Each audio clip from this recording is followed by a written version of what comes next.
Hey everyone, welcome to Webcology on WMR.fm. It is the 12th of January, 2023. This is Jim Hedger from Digital Always Media and Dave Davies from Weights and Biases.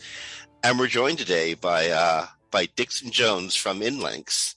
Then this is a real treat. Dixon is one of the best known innovators and tool makers in the SEO sector. And we got him for the entire hour because, like most conversations about SEO these days and about computing in general, we're going to be talking a lot about AI, a lot about machine learning, and a lot about processes that make dealing with just massive amounts of information, massive amounts of data, and making it easier.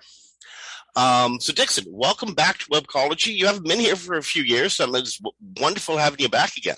Thanks ever so much for inviting me again. Last time I came on, I was over on stateside. I'm in the UK now, but I was over stateside, and I was actually in a hotel looking out on the White House, and that was always a big dream of me. So you were the only thing I did on that holiday was come into your show. So it's nice to be back again. Thank you very much, Jim, for the invitation. Appreciate it. That's a hell of an honor.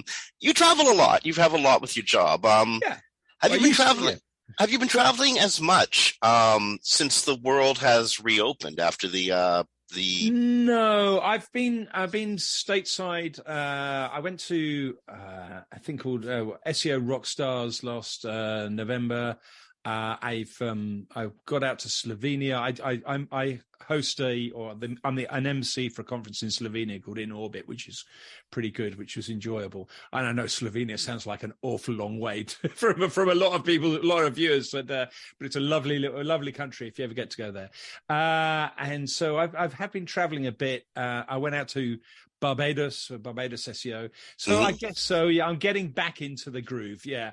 And I just today put my name on Speaker Hub as well, because I kind of figure, well, actually, no, the reason I did it was because they knocked me down from position 1 to position 2 for the phrase SEO speaker on Google. So I kind of thought, well, I probably should just go and get registered on there. So I'll put it back up again because my travel, but I've completely lost all of my points on Air Miles. I've completely lost my platinum status on Hilton, and I'm not even a bronze. They've kicked me out.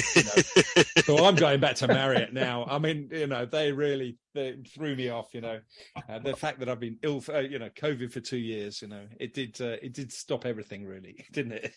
Well, if only there was like some tool you could run through your web content through that would, find a way to, I don't know, maybe boost your position in Google search. What do you think? Yeah, it'll never happen, Jim. It'll never happen. Okay, so aside from calling Jason Bernard, which would be the logical thing to do if you've lost your own knowledge panel or something, how would you use your own product, Inlinks, to solve your problem, declining rankings under your own name, yourself as an entity? So well, thank you very much for that, Jim. You opened it. No, I did not start the self-plugging thing there, so I tried to send you off in a different direction, Jim. But no, you dragged me right back into self-promotions. So the Inlinks tool is built around entities, but we look at life in a slightly different way to Jason. So Jason Barnard's Calicube kind of really looks at how to build up your knowledge panel, and he calls himself the brand SERPs guy for a reason, and it's all about trying to identify Dixon Jones in my case as a brand, and I have done all of that, of course, but the Inlinks tool is more about how we can use entities within the traditional idea of, the web content, telling stories.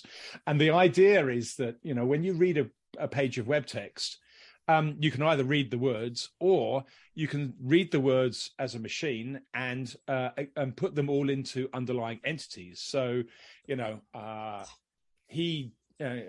she traveled to Paris on British Airways, that's talking about Paris, British Airways, and travel. There's 3 concepts in there, and so those are entities that all have an entity record in Google's knowledge graph, or a page in Wikipedia, or whatever it may be. So you can build up a web page based on underlying entities, and so the whole idea there is that we use entities to try and map a web page, as we believe search engines do now. And so by having our own knowledge graph and our own natural language processing algorithm, we can break a page down into underlying entities. And from there, we can then build up search engine optimization ideas based around missing entities. We can build up internal links, so we can internally link ideas together based on user input, the user saying, this is the page about Paris, or this is the page about British Airways. And so we can build the links, and we do that using JavaScript. And we can talk about some JavaScript stuff that came out in the news today as well. So we can, and then we can also build schema around that. So Inlinks does 3 things really, really well. It automates your internal linking based around concepts and entities rather than around keywords. It builds schema, but a specific sort of schema, a very, this is what your entity is, entities are on this page. This is what this page is about in terms of entities that Google can understand. And then it also helps you optimize content, just like other tools like Surf for SEO or Phrase, or choose your editing tool here. But it does it very much around this entity concept. So it says, use these entities. And of course, what with ChatGPT coming online, we built something to do that as well. So is that enough plug for you, Jim? No, we'll get more plug later, especially in relation to AI and machine learning. But I think Dave had a couple questions he was going to jump in with. Yeah, I do. I have to jump in, and Dixon. I mean, that was just hilarious, because I ended up jotting down more and more questions, because just as you were talking, it's like, oh, and then there's this thread. Oh, and then there's this thread. Oh, and then but okay, let's start. So before we came on, you were a bit worried that there wasn't much news today, and I've just sent you off on an hour's journey into stuff. Okay. So let's start at the beginning. We're all chatting, right? Like the 3 of us here, and all of us. We've talked about entities before. Dixon, you've built tools around it. I've written about it. Jim's written about it. We all know, but a lot of our listeners might not understand just inherently what is an entity. So right. Let me make that the first question, is when you're saying an entity, what is it, and why does it even kind of matter for SEO? Right. Okay. So first things first, and I also wrote a book called Entity SEO, which you can get on Amazon, and it's only 72 pages long, and it doesn't need to be any longer. Ultimately, an entity is a concept that is definable and in a knowledge graph. So knowledge, you've got the knowledge panel, you've got knowledge bases and knowledge graphs. Sorry. So it's in knowledge base. So a good way to look at Wikipedia is that it's a list of well-defined concepts and ideas. So Wikipedia is naturally a list of entities. And funnily enough, it makes a very, very useful bridge between, anybody else's knowledge graph and Google's knowledge graph, because Google used Wikipedia as every knowledge graph has used Wikipedia as a training set for a knowledge graph. So the concept of IBM is in Wikipedia as an article. The concept of Microsoft is in there as an article. The concept of Paris is in there as an article. The concept of walking or hiking is in there as an article. And walking and hiking are synonyms of each other. So, these kind of ideas are all well definable. So I look at an entity as being something that you would find in an encyclopedia, and each encyclopedia entry is an article. Now, is an entity. Now, of course, you then turn that into a machine sort of database idea, and the database becomes a little bit different. So you've got the concept of Paris is now, Paris has got a population of this, and it's this and this and this, and a bunch of other data that's related to it.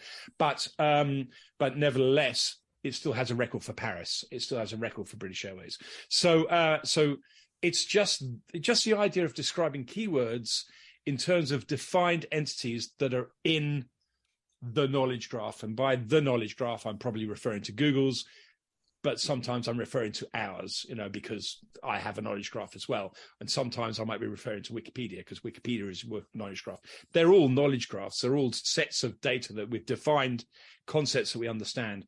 But you could change the word entity for topic or for idea. And all of those are valid kind of synonyms for the word entity, really. And so entity gets a bit scary as a word. But it's not a difficult concept when you break it down to that idea.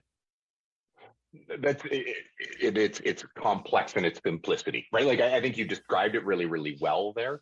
And it's almost difficult to put your finger on because it is everything and then kind of nothing, right? Well, the thing is that so firstly, if you had two different encyclopedias, you're going to have different things in those encyclopedias, and they'll probably be the same thing. So one of them is going to call it Sri Lanka, and one of them is going to call it Ceylon. So there's going to be different articles with different names, but they're going to be the same concepts. And so also another way to do that is you can have different maps. So Google has a Google Maps, Apple has Apple Maps. In the UK, we've got a thing called the Ordnance Survey, which is maps of the UK and the world, actually. And so we've got maps, and it doesn't actually matter. If you want to get from here to there, it probably doesn't matter which map you use, but you're a bit screwed if you don't use a map. Well, now you lead. You're great at giving like just certain like lead points and helping me get to my threads. This might be one of the easiest sort of interviews we've ever done, just because you keep like handing it to me. So you discussed that there are sort of different entity lists, basically, is what you alluded to there. So where does Inlinks get theirs? Like what is yours built on? So we've built ours initially. We use things like Wikidata and Wikipedia to build our list, but then it gets fixed as the system develops. So anybody that uses Inlinks, if our tool crawls a web page and gets something wrong, let's say it gets Mustang in the concept of a horse, and actually the page is about Mustang in the concept of a car. By the way, the Mustang Mach-E is a brilliant car. I love it. I recommend it to everybody out there, and it's my current topic for my current choice for this example. So sometimes our NLP will get something wrong, and so will somebody else's. So you get Mustang out of context. And Mustang is not wrong as a horse, and Mustang is not wrong as a car, and it's not wrong as an aeroplane. All of those are valid, but the context is important for the label. So Mustang is just a label for a concept, and it can be a label for three different entities. So we use Wikipedia, but then every time something goes wrong, then you can just, on our system, you can just say, that's weird, just take it out of the system. And so it just takes it out for you guys on your interface. But also it goes back to Jeannie, who's our knowledge graph manager, and she will then, she's a linguistics expert, and she will go through and say, well, why the hell did we suddenly think that this Mustang was an aeroplane on this occasion when it should have been a horse? And so we can work out what words were in there that were misunderstood to get that relationship wrong. So it's developed since that. So there's a lot of other things that change it, but so we have a human edited sort of human engineered system that starts with machine learning from Wikipedia. Then it gets fixed by the fact that users use it and improve it. And it gets fixed by the fact that Wikipedia changes as well, and they improve their system until a spammer comes in and wrecks a page for a while. And then hopefully it's a self-improving mechanism that is going to be different to everything else in the world, because that's the nature of how these things grow. They're not going to grow the same. And there's no point in us trying to say, oh, we've got the same knowledge graph as Google's, because the only way you can do that is if you've got, Google's not only Google's database and it syncs in real time, because theirs is updating all the time as well, based on user behavior. It's a really interesting process that you were describing, but it's just a coincidence of interest to me, because I was just reading some articles on reinforcement learning from human feedback, which is sort of what we were describing right there. I think it's really important to have a human in the loop. Is really, I'm not going to say important, but it's really helpful for a self-improving system. If you've got users in the loop who are effectively improving things just by doing, then your machine learning doesn't have to be. It won't go off on a tangent for too long. Somebody will bring it back into line, I hope. No. Well, and everybody's familiar with ChatGPT. There's a reason they have a thumbs up, thumbs down option on the result. Yeah, exactly. And you should use that, because they are using that, and they've already launched an update, I think. And I don't know if that's based on people doing ticks and thumbs up and thumbs down, but there was no point in them giving us this thing for free. Probably not forever. But one of the reasons they did it for free was to get an awful lot of users and an awful lot of feedback to be able to improve their learning system. Yeah. Well, it's not going to be free forever. Actually, earlier today, OpenAI announced that they're looking at introducing a pro enterprise version of ChatGPT. And, pretty much everyone in SEO is talking about ways to innovate with OpenAI or other forms of AI. And I'm wondering how you've been working with machine learning and with AI for a few years now. How is this rapid wave of innovation? It almost feels revolutionary, because it's all happening in the span of a couple of months in the public space. How's that pushing and driving you? So I think the first thing for us was not to fight it. Yes, there are going to be Luddites, and one day I'll wake up as a Luddite and I'll try and fight it as well. But as a business in this industry, I think fighting it is just, you're trying to stop the tide, you're trying to stop the waves, and it's Canute. Is it Canute that tried to stop the sea? It's just not going to happen. It's just, ChatGPT and things like it ain't stopping. No. And I've just finished a book, by the way, called Player Piano by Kurt Von somebody or other. Maybe someone could look it up. And it was written in the 50s, and it was about, the machines taking over the world in the 50s and taking over society. And all of a sudden the rules were being made by the machines. The decisions were making by the machines and stuff like that. And it's a great book, and very appropriate to read in the days of ChatGPT. But this isn't going away. So the way that we've done it is ChatGPT gave us a new avenue, really. Some SEOs are going to dive straight in and have a button and say, right, I want to just write all my content using ChatGPT. Other SEOs are going to say that's a really stupid, dangerous thing to do. And then there's going to be people in between. So we decided that it was a real opportunity for us, but we wanted to make it so that we could use our stuff to help ChatGPT or help users of ChatGPT. So one of the things that we do on our content writing system is we have now analyzed all the websites that are ranking for a particular word. We've broken those down into the underlying concepts and entities, and we built a content plan that says section 1, write about this, this, this, and this. Section 2, write about this, this, this, and this. And section 3, write about this, this, and this. So we kind of got this kind of outprint that was designed for human beings. But it was very easy for us to just change those into instructions for ChatGPT. So all we have to do is add a little button at the top saying, here are the things to cut and paste into ChatGPT that are going to be a lot better than if you just say, write me an article about, travel to Paris. Instead of travel to Paris, you can have the content plan, and our content plan says, right, start with, so now we just cut and paste, or give you the cut and paste buttons.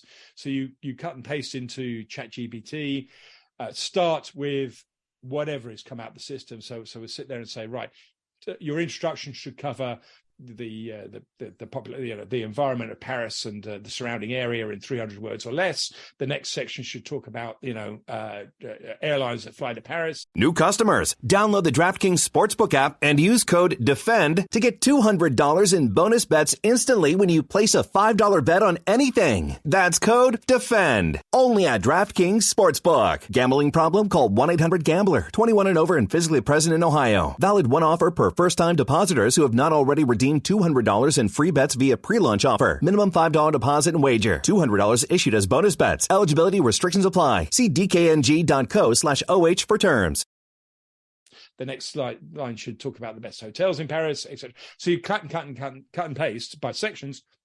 And so by taking that step before you just try and ask ChatGPT to write it all in, at least you're going to get better content that is better connected and better related to the search results. And for us, that was quite easy to build because we didn't try and find ChatGPT, because they've got to change the name. I cannot say ChatGPT. I know. It's just hard to say, isn't it? No, it's impossible. If I'm going with OpenAI as often as possible, but you got to go Chat GPT. No. It feels like you're describing a cleaning product. Yeah. Okay, yeah. So like, I imagine that at Inlinks you could just sort of sit back and just watch Twitter as the SEO community and other parts of the creative community just come up with new ways to integrate AI with your product. What's some of the more interesting things you've seen people think up? What, and specifically with the relation to ChatGPT? Yeah. Just in the last, even just in the last couple of days. Really, it's the coding that's kind of getting my imagination going, because so we realized that, you know, we're a really tight company, and so we basically, Fred does all the programming, and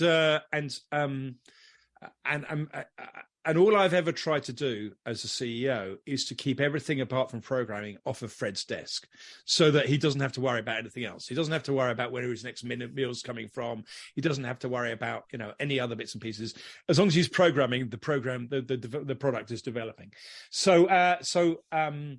So when he spent a day looking at ChatGPT and realizing that half the things he'd built he could have done, you know, in a fraction of the time using ChatGPT, that to me is a big learning curve, because you know, we could have got there faster if we'd started with ChatGPT and started thinking about what it was we want to build, rather than thinking about what we want to build and then starting to type code, you know. So I think there's going to be a massive develop, and I've got to try myself, because I'm not a coder really, but I do want to go onto ChatGPT and say, please write a Space Invaders program in JavaScript and see what happens, you know, because I want to be able to just believe that I can effectively put you know, say a few words and then put, you know, Space Invaders on a JavaScript page, on a web page, you know.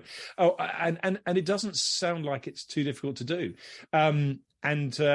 So there's a couple of things that are going on there. Firstly, programming is going to just go through the roof because now you've given it to the masses, so they've commoditized programming. But secondly, those that do actually learn about programming will be able to program the machines, and that in itself is going to keep them well and truly above water. But if they don't, if you're a poor programmer, you should probably watch out for your job and start. And you can be a poor programmer, but you've got to be a good visionary or a good human. I think a good far-sighted human. You've got to look deeper and stop thinking that you can do things in a shallow way. How did you describe that a few weeks ago, Dave? People would become input experts? Yeah. The idea for prompt engineers. right? And becoming an expert at that, crafting the way to describe what you want as the output, because will coding be a skill? Now, interestingly, on that one, though, I was listening to an interview about a week ago. I want to say it was with Jerome Presenti, but I could be wrong anyway, describing yes, it can be 99% great. That code could be 99% awesome. But now you need the best of the best coders, because they need to find that 1% that's now causing you problems. And writing poor code is really easy. Writing brilliant code is really hard. So until the machine can get to writing that brilliant code. But I love that idea, Dixon, that you're talking about, because I think that is spot on, is it sort of democratizes code generation and opens it up to the world where, yes, it might not be perfect. You might need those developers coming in after the fact to actually build production grade code, but you're now just opening up the game development ideation process where you can try 1,000 things and go, this is the one. This is the one worth investing in. Yeah, but you call it input engineers or whatever you called it. I call it a new generation of ChatGPT consultants. You know, I think input engineers is just easier to say. You know. Right. But it doesn't sound like you can charge as much. No, probably not. But we also need to consider like Dolly, also from OpenAI, or Stable Diffuse, right? Like where it's we can think of it as code and textual, but also it can be image, also it can be video, right? Also it can be anything we can dream up. Now, something that like based on and like I said, you keep giving me threads, and then I keep having to jot them down so I don't forget. So I'm going to go back to one just because it's going to go into the gray, potentially the black, and I have to poke that bear. Go, okay, let's go down that thread. So okay, Inlinks is giving us a bunch of little prompts to go, if you want to like have this article, and it's built to rank. I love it because you're basically doing that pre-work that as SEOs I do on a regular basis. It's like, okay, what entities and concepts and keywords would we expect to see on this page? Let's make sure, how do we structure this for featured snippets and scheme and all that? Love that. But how long is it until now Inlinks can just create that for me? Or, you know what, I won't throw Inlinks under the like gray hat sort of bus here and go, how long until the tool goes, we can pull all of that in. We have an entity understanding. Why don't we just dump that into GPT? Like, why don't we just do that step for you too and go, oh, you want to rank for this? Here's the article, right? Like, and just spewing that out. So, I mean, just by giving the cut and paste prompts, you're pretty close if you want to do that. I think that it then becomes a question of where do you want to position the product? And we want to position the product on the whiter side of gray. I mean, don't get me wrong. Our product is suited for people that think outside the box, that want to really engage with our concepts. But so you can use it any way you want to, but ultimately, we would still throw it into ChatGPT's API if that came out that we had access to. We'd just change the button from cut and paste into ChatGPT. So here's a premium version. Spend more if you really want to create the generated content, and just give the money to OpenAI, because I think. But right now it's just a button that we put into the system, and it's there also with a caveat and a warning saying, if only use this if you've decided that automated content is your thing, Right. So it's just getting the balance right, because clearly now you can write a book pretty damn quick with GPT with OpenAI. That's good, Jim. I'm going to start using OpenAI. It's so much easier. But what I would say is that it's the pre-work that we've done that makes it so easy for us to just send people down that route, because in order to tell people what you put into an AI machine, you have had to have analyzed what is already ranking and why it's ranking, and the underlying logic for that sort of thing. So all of our work was done before the writing part of it, and we'd already got people really close to the writing part of it. OpenAI, giving us the last mile. I mean, and other things do it. I mean, Article Forge does it in a different way. I think Surfer integrated with Jarvis, and Jarvis was already doing it as well. So it's not as if OpenAI was the first one. It's just they're the ones that have come out with a free tool and 1.2 billion of backing before they started. By the way, I heard they're raising funds to the tune of a valuation of 26 billion now. So this company ain't going away. No, it's funny. I was actually just chatting about that earlier, the recent round with Microsoft. And Jim's heard me umpteen times complain about valuations, but this is the first time I'm hearing one that crosses into well into the billions, and I'm like, yep. Yeah, that makes sense. Absolutely. Yeah. And they haven't made a penny yet, under, if anything. Yeah. Yeah. But what are they? Microsoft is trying negotiating 49% of the business, I think. But they've already put a lot of money in, so they've probably got a very good negotiating lever. Yeah, I bet some of that money was a massive, great big loan. Yeah. Well, and you think of that's a great use of something like ChatGPT or similar systems. Is you think about, now we've got GPT, and this is GPT 3.5. We've got GPT 4 right around the corner. And once that comes out and you integrate that into Word, I think of it instinctively as Bing, but it's oh no, you put that into spreadsheets, you put that into Word. Let me just describe what I want to my spreadsheet and it'll make the formulas for me. Oh, wonderful.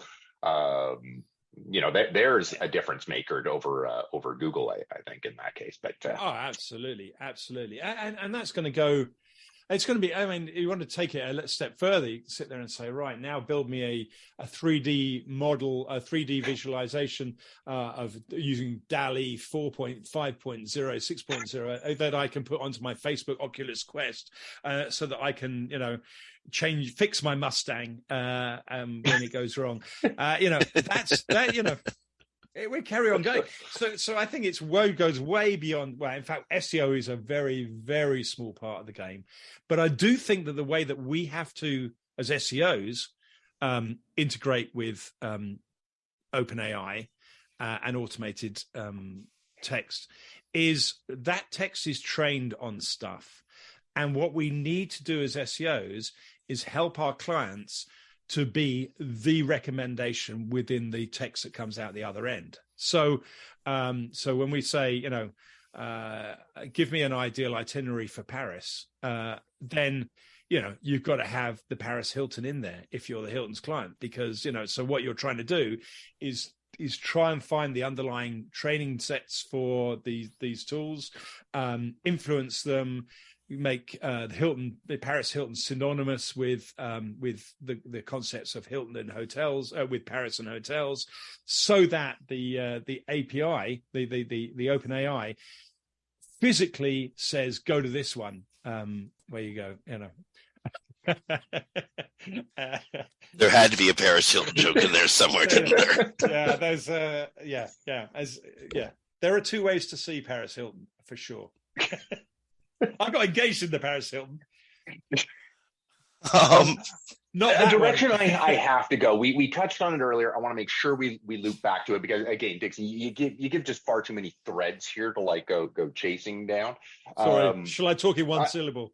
I know, yeah, one syllable would be great, and then I could maybe get through all my questions, but that's not going to happen. But something you talked about earlier on into this was schema. Right, we touched on schema, and something I'm having to keep in mind is I use Inlinks, so I need to take off that hat and go. Not everybody in our listening audience has. So for them, what kind of schema are we talking about? And why does the fact that you guys are mapping entities have anything to do with schema? Right. Okay. So we don't do the same kind of schema that most of the tools do, that the Yoast does and the Rank Math does and those kind of things. So we're not saying this website is written by this individual or this, this thing. What we're doing is we're reading a page and setting up what we call content schema. So we're saying we're converting that into this page is about this concept. Google, let's say it's hiking. And in case you don't understand what hiking is, Google, here's a Wikipedia URL for hiking.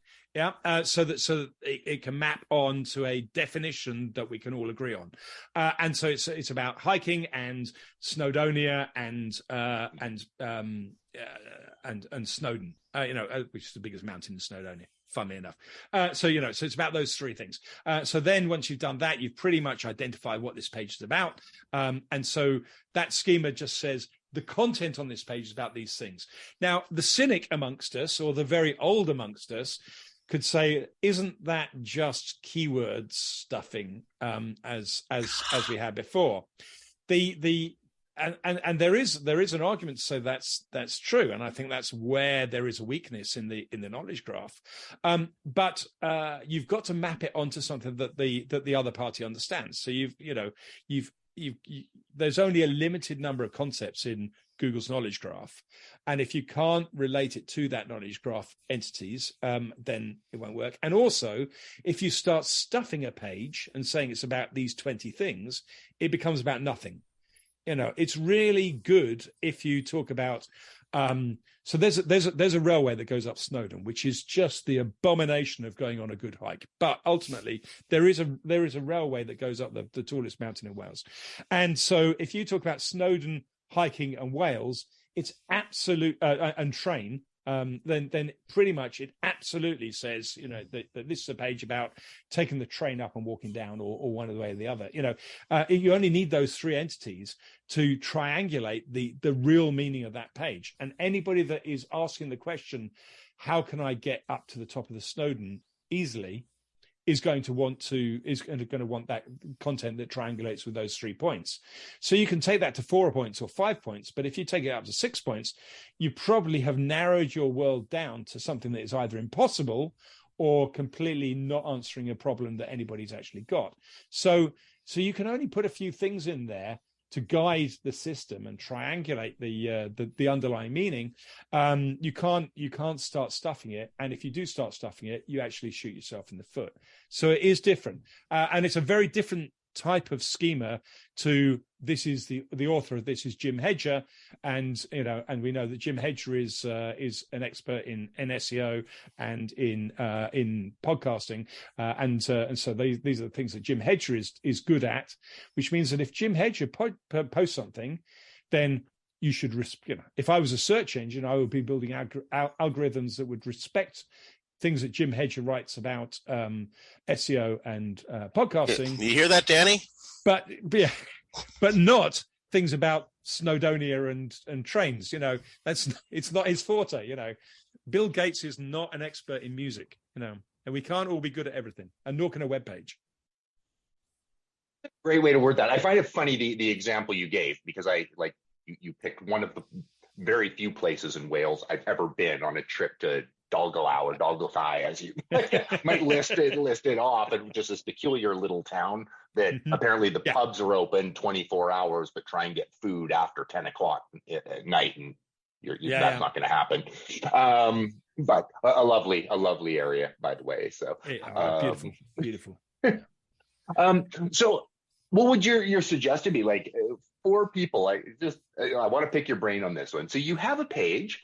It's about, I don't know, pick any, Snowdonia National Park. Let's just go there then. Which has a lot of stuff, or about New York or Paris. It actually has a lot of stuff.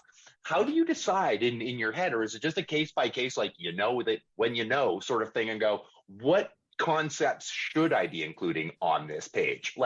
You think of Paris and go, there are, top hotels, as you were sort of going through it, okay, the top hotels, the top attractions, and now do you put the entity for each one of those attractions? Now you've got 50, 60 different entities on that page, all mapped. Mm-hmm. How do you know that? Okay, well, the bigger question in there is, when do you keep it one page and when do you turn it into a category? I guess is what you're asking there, because and that is the $1 million question, and we've been building tools to try and do that, and I'm not going to go into those now, but but we're there. So what we're trying to do is try and identify that tipping point, but it can only be a recommendation, because ultimately, if you've only got time to write one blog page and you want to be the world's expert on Snowdonia, then you've got to write absolutely everything that everybody has written in Snowdonia on one blog page as quickly as possible. But if it gets too long, then you start repeating concepts and you start diluting yourself and you start being master of nothing. The question is Snowdonia a narrow enough subject for you to be an expert on that one page, or do you need to break it down to lots and lots of different pages? Well, I put it to you that if you are, say, booking.com, then you could have a page on Snowdonia.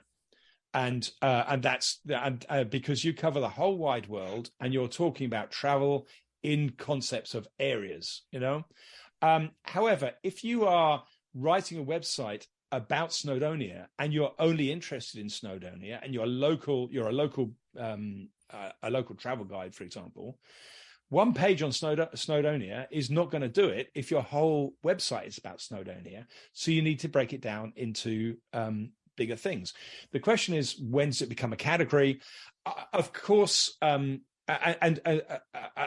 it's a balance of the volume of people that are searching and their user intent. So are they all asking the same question? When somebody says a very narrow subject, so, you know, I don't know. Maybe hiking in Snowdonia? Where do I eat while hiking in Snowdonia? Yeah, no, I was thinking about something more like Brighton Pier, where you've got a brand that is very, very defined and very, very narrow in concept. Or I'll tell you what, let's talk about dinosaurs in the Paleontothic era.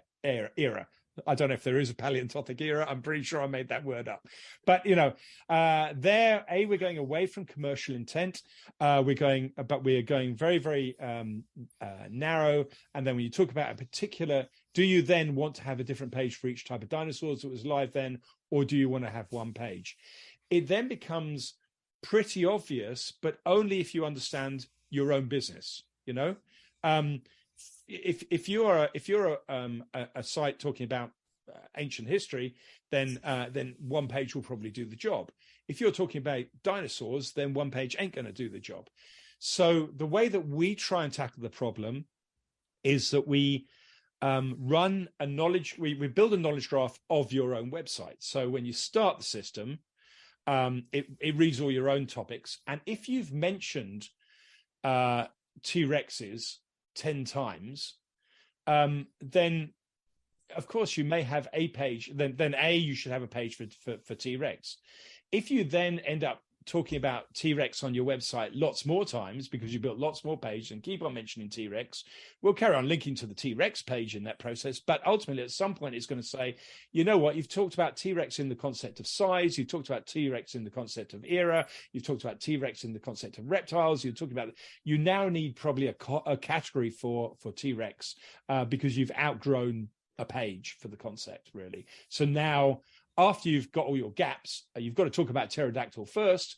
But once you've talked about pterodactyl, then maybe you want to write the second page about T-Rex in a different context. That's the way that we do it, so that you build it out of what you've already built. And you don't need to write a second page until you've at least written the first. And the other things that are important.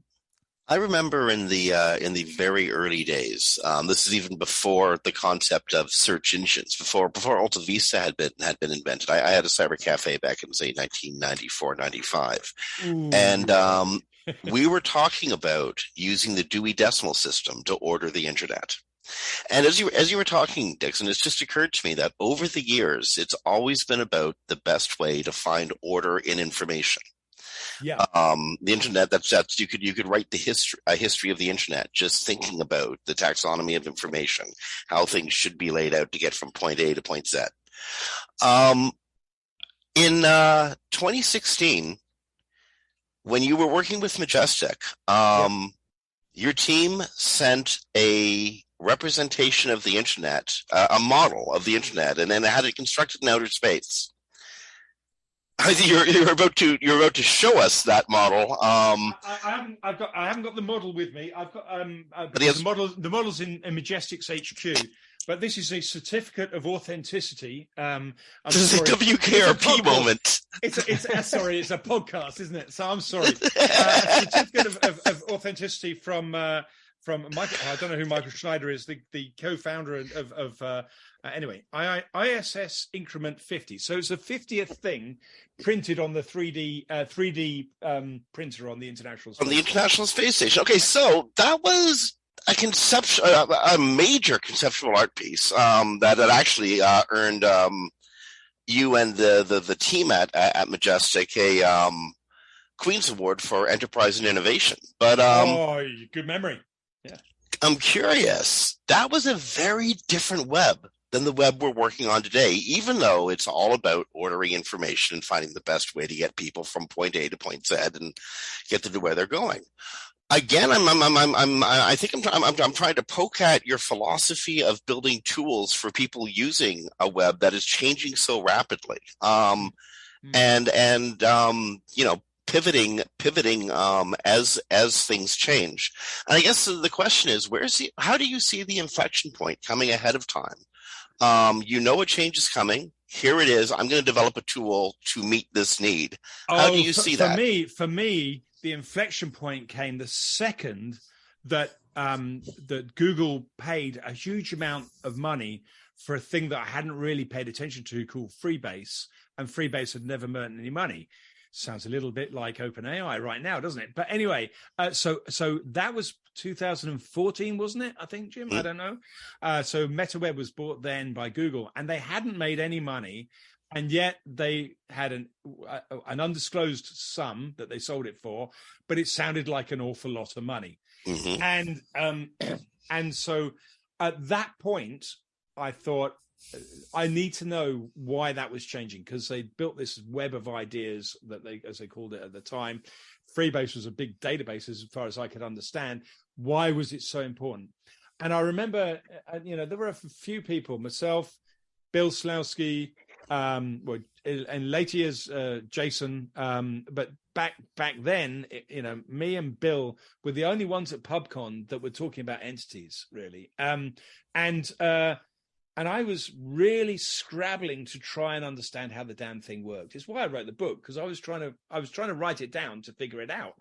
And more importantly, how do we then use it as SEO? So I was a long way ahead of it, in that when I realized that was happening, there was a series of several years where I felt that Google's philosophy, they were fighting two philosophies, the Matt Cutts PageRank philosophy and the entity, next generation philosophy, and they were trying to they were allowing both sets of results to sort of mix up at times. I felt that they had two different indexes going. They were blending them, they were testing them, and I think that they ultimately have gone down the entity route, not because it's better, but because they started running out of space doing it using the PageRank route. The web started growing so fast, and they could see that the content was coming on so quickly that they couldn't crawl it in time, index it in time.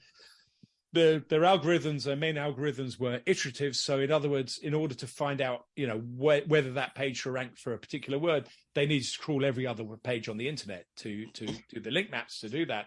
And I knew how difficult that was because, Majestic was not a small crawler and not a small analyzer. It's a massive, massive crawler to this day. And so I could see that they were going down this entity route because it saved them billions, probably, but so many millions and millions and millions and millions in trying to get an index out. And also it would scale.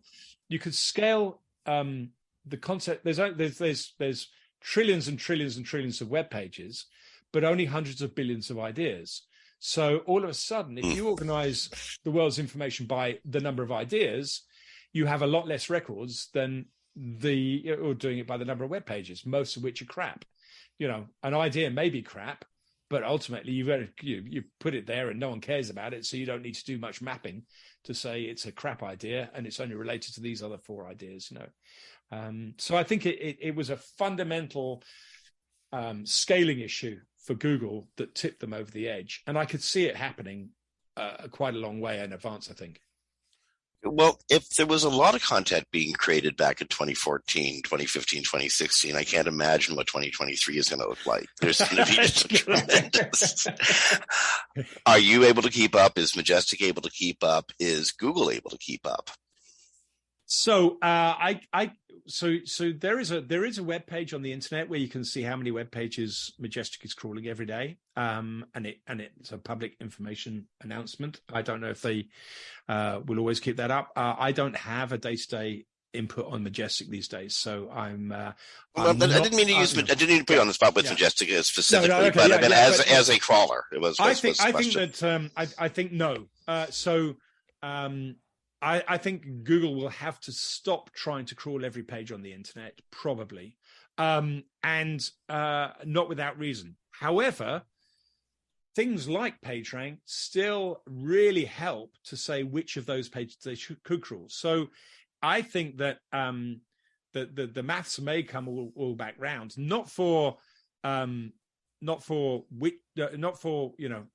how can you crawl the whole internet, but still for deciding which pages to crawl. I still think PageRank is a useful barometer for a search engine, or flow metrics for Majestic, or whatever it may be, because a page has to get to a certain threshold before a machine will pay attention. In the same way that for a human, a page has to get to a certain threshold. It has to be recommended by Jim, or it has to be linked to from Dave's website before a human being is going to give it any credence.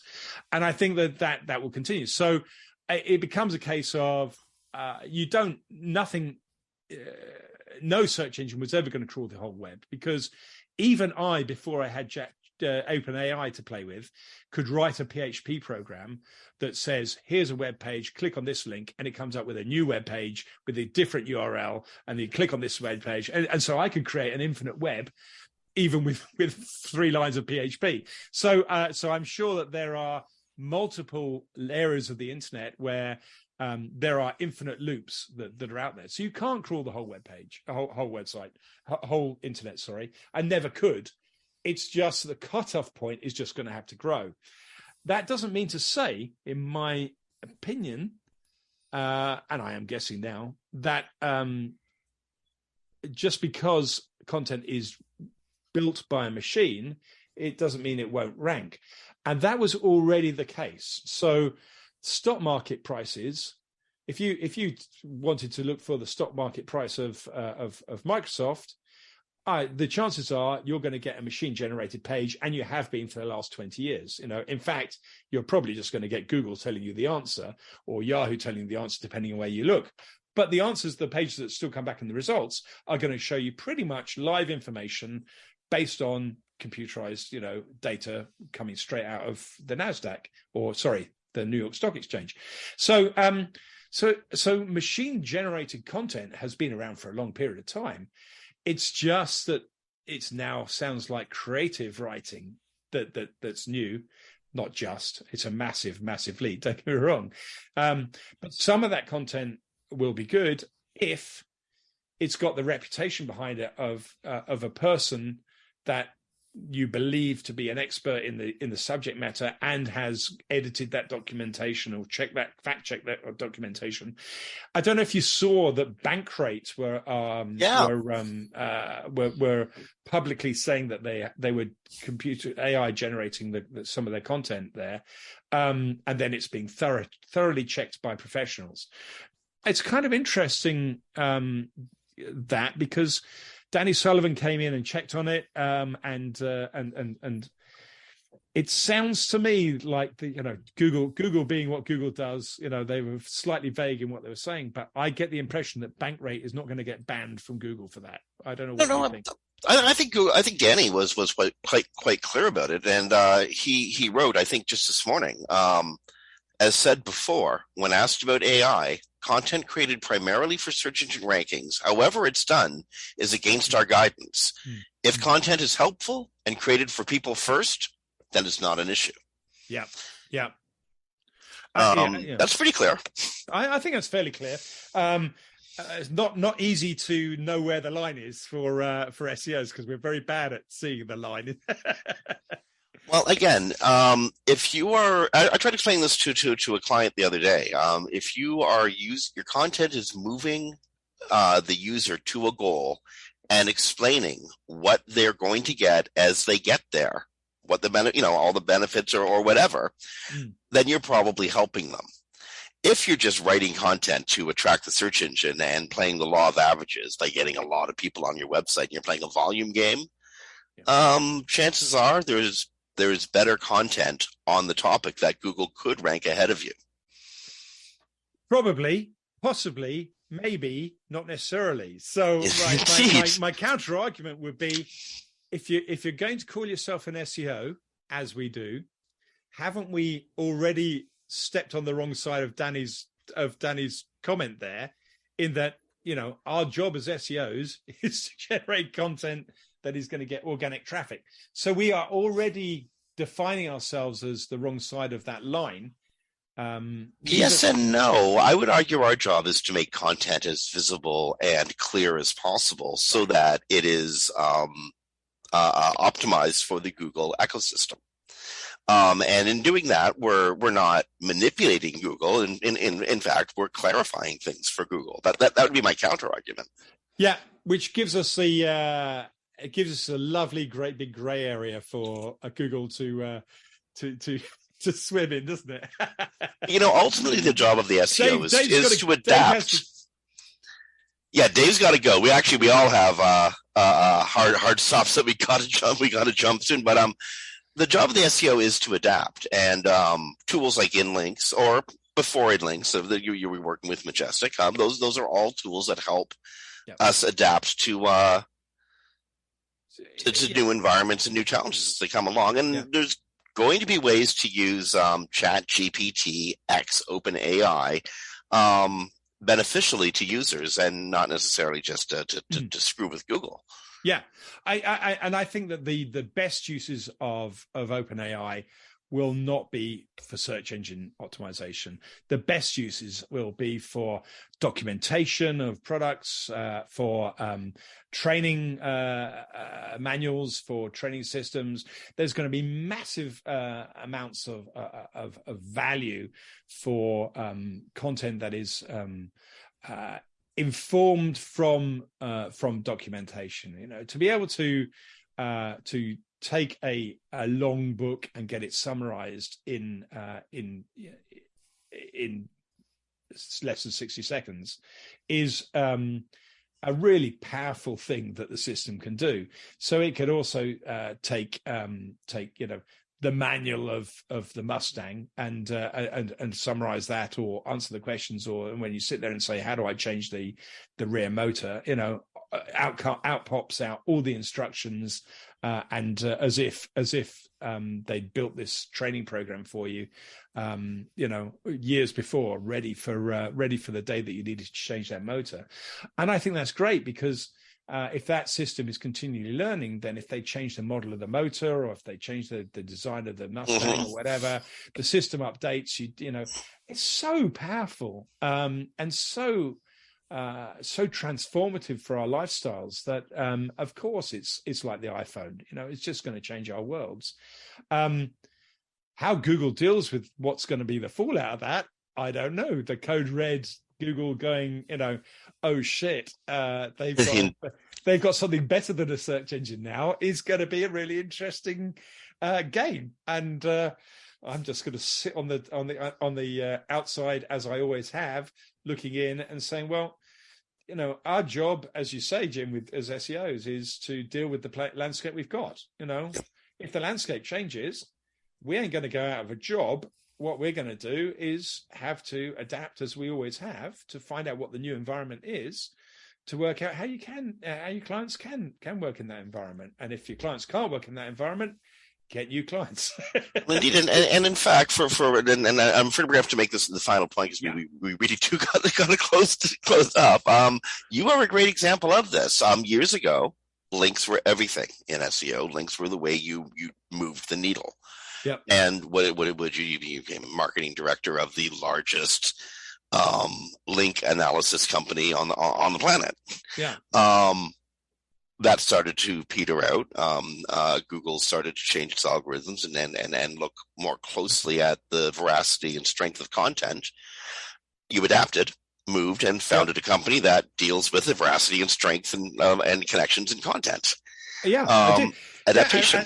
And that was preceded, before Majestic, when I was running agency side, and I remember working for doing some work. Look Smart employed me to try and get to the top of their own directory for their own business. So directories were there, and then PPC came along. I did a little bit of world in PPC, but I did enjoy links, and I did enjoy going tool side. As soon as I went tool side, I realized that that's great. I can tinker with ideas a lot better tool side than I can client side.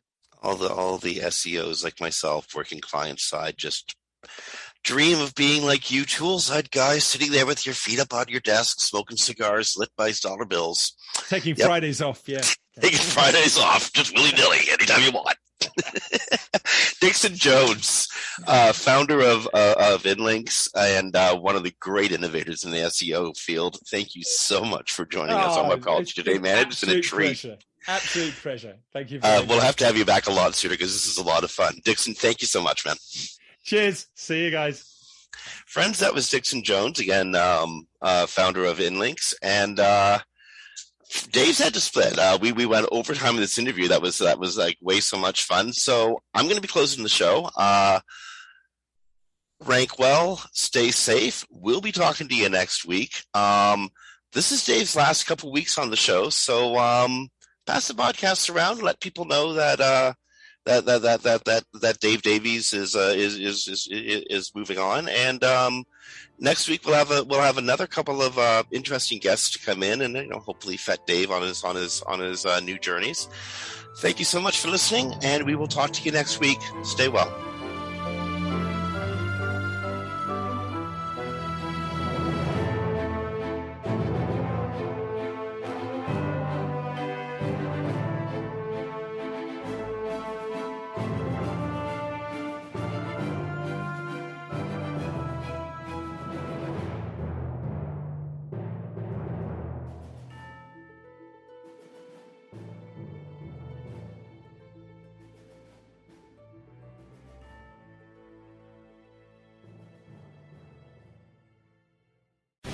The opinions expressed on this program are those of the guests and hosts and do not necessarily reflect those of WebmasterRadio.fm's management or sponsors. Any rebroadcast or redistribution without authorized consent of WebmasterRadio.fm is prohibited.